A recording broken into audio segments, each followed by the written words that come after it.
કેમ વિજય સમજતો નથી? ગીતાએ બિલકુલ સાચો નિર્ણય લીધો છે. એકવાર લગ્ન થઈ જશે તો પછી ઘરવાળાને ગમે તે રીતે મનાવી લઈશું. અંકલને એકવાર ગુસ્સો ચોક્કસ આવશે, પણ લગ્ન થઈ ગયા પછી એ કંઈ જ નહીં કરી શકે. અને આમ પણ વિજય, તારા ઘરવાળાને કોઈ પ્રોબ્લેમ નથી. અત્યારે નકામા વિચારો કરવાનું બંધ કર અને એને મંગળસૂત્ર પહેરાવી દે.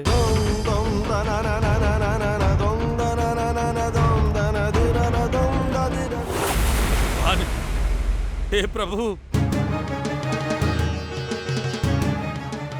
કેવી દીકરીને જન્મ આપ્યો તે સુશીલા? જન્મ આપવા વાળા બાપને જ ઊંઘની દવા આપીને ભાગી ગઈ પેલી મંત્રીના દીકરા સાથે. માટીમાં મળી ગઈ. મારી માન, મર્યાદા, ઇજ્જત માટીમાં મળી ગઈ. મારી દીકરી રોજ પેલા મંત્રીના દીકરાને મળવા જાય છે હું જાણતો તો, પણ મેં જે તાળું માર્યું હતું એ તોડીને ક્યાંય નહીં જાય એવું માનતો તો. મેં જે છોકરાને પસંદ કર્યો છે એની સાથે લગ્ન કરશે એવો મારો ભરોસો હતો, પણ એને તોડી નાખ્યો મારો વિશ્વાસ.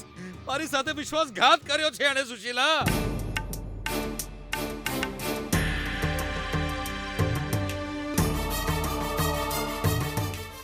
આ શું? દીકરી ઘરેથી ભાગી ગઈ એ જાણ છે તોય શાંતિથી ઊભી છે તું. મતલબ તારી દીકરી પેલા મંત્રીના દીકરા જોડે ભાગી ગઈ એ વાતનો આનંદ છે તને? અરે તારા મોઢા ઉપર આનંદ દેખાય છે ચોખ્ખો. સુશીલા, પી લે, ઠંડુ પાણી પી લે, લસ્સી પી લે, શરબત ઢોચી લે તું. હે ભગવાન, આજે આ ઘરમાં કંકોત્રી લખવાની વિધિ કરવાની હતી આપણે. પૂજા કરવાના દિવસે મારી છોકરી જ ભાગી ગઈ. મારું નસીબ જ ખરાબ છે. થોડી વારમાં મનમોહન સાથે એનો આખો પરિવાર અહીંયા આવી જશે. તે લોકો પૂછશે કે અમારી બહુ ક્યાં છે, તો હું શું જવાબ આપીશ એમને સુશીલા? હું શું મોઢું દેખાડીશ એમને? હે ભગવાન, આવી દીકરી કોઈ મા બાપને ના આપતા તમે. જી જી, મારી વાત સાંભળો ને. એ કાન નીચે મારી સટ્ટરીને.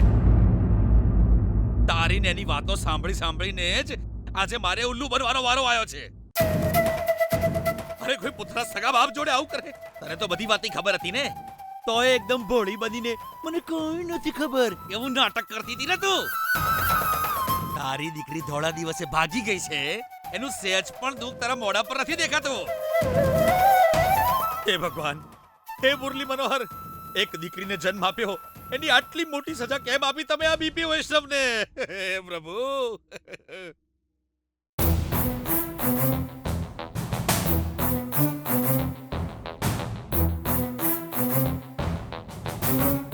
નહીં, હું તારી દીકરીને એવી રીતે નહીં છોડી દઉં સુશીલા.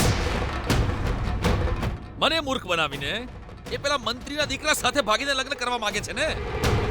આટલા દિવસથી પપ્પા તમે કેશવે છોકરા જોડે લગ્ન કરી છે એવું બોલતી હતી ને, અને હવે મને દગો આપીને પેલા સાથે ભાગીને લગ્ન કરવાની સજા તો મળશે એને. એ મારાથી નહીં બચી શકે સુશીલા. હું નહીં છોડું એને.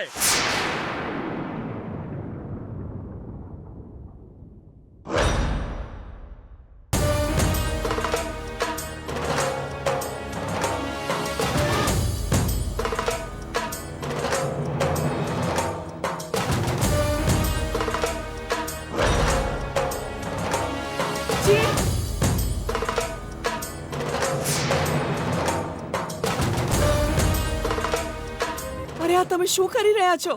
અરે ગીતા વિજય સાથે ગઈ છે એ તમે કેવી રીતે કહી શકો છો?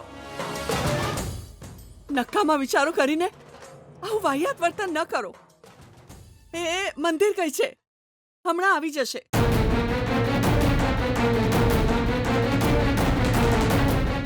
અને ફોન આવ્યો હતો એનું શું સુશીલા?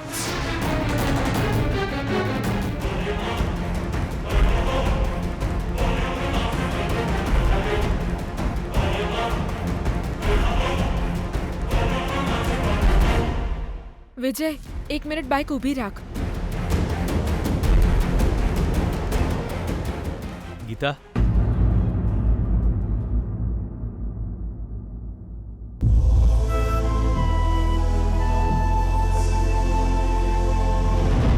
ગીતા,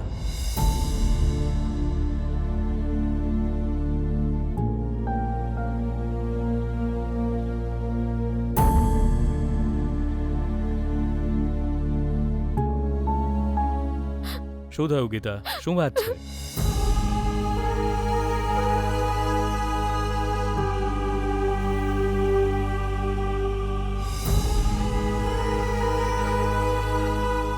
ગીતા,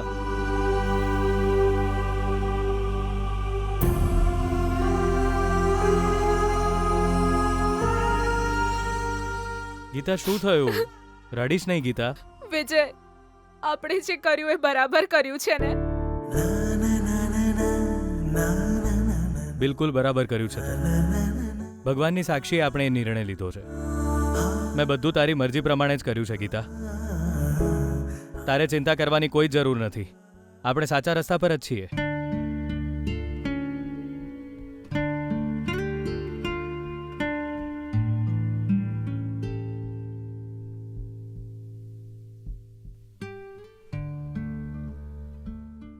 વિજય, મને બહુ જ રડવું આવે છે વિજય. દુઃખ આવી પડે ત્યારે બધા રડે ગીતા, પણ તારી સાથે તો તારો વિજય છે. અને હું છું ત્યાં સુધી તું રડીશ નહીં. હું તારા પડછાયાને પણ તકલીફ નહીં પડવા દઉં.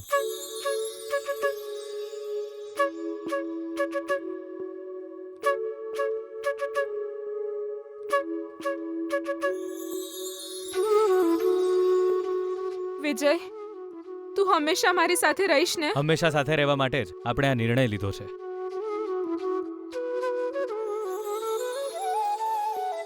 મારા પર વિશ્વાસ રાખ ગીતા. ડર્યા વિના મારી સાથે ચાલ.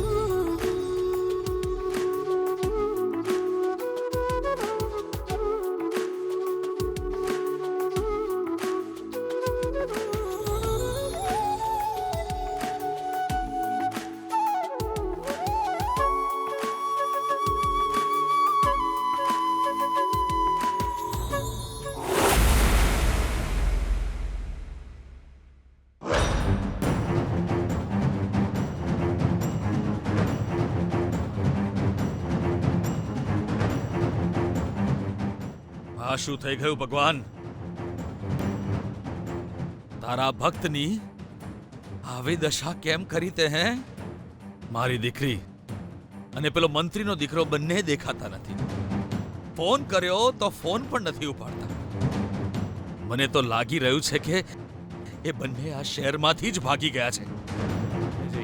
વિજય, અત્યારે હવે હું ઘરે જઈશ તો પપ્પા મને મારી નાખશે. અત્યાર સુધી તો એમને બધું ખબર પડી ગયું હશે વિજય.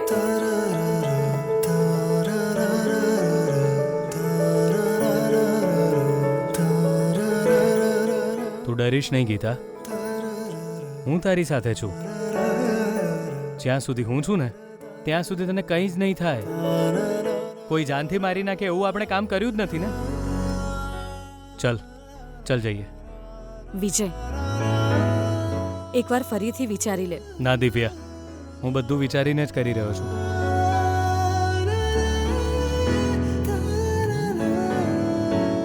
આહા, કેટલા સરસ વિચારો છે તમારા. માતા પિતાને ભલે દુઃખ થાય પણ મરજીથી લગ્ન કરવા એ આજકાલના પ્રેમીઓની ફેશન છે. તમારા જેવા પ્રેમીઓ પહેલી વાર જોયા જે લગ્ન માતા પિતાની ઈચ્છાથી જ કરવા માંગે છે. તમારા જેવા સંતાનો દરેક માતા પિતાને મળવા જોઈએ. આલો, દેવીનો પ્રસાદ.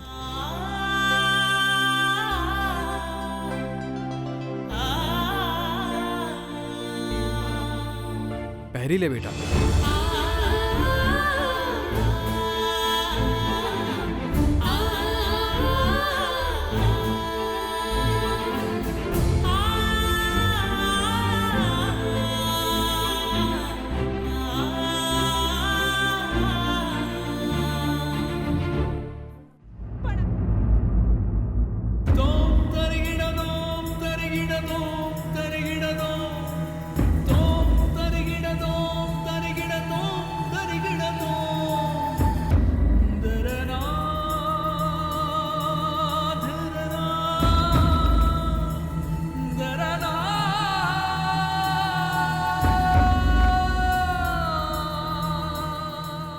ગીતા, ચલ જઈએ. વિજય, અમે પણ સાથે આવીશું.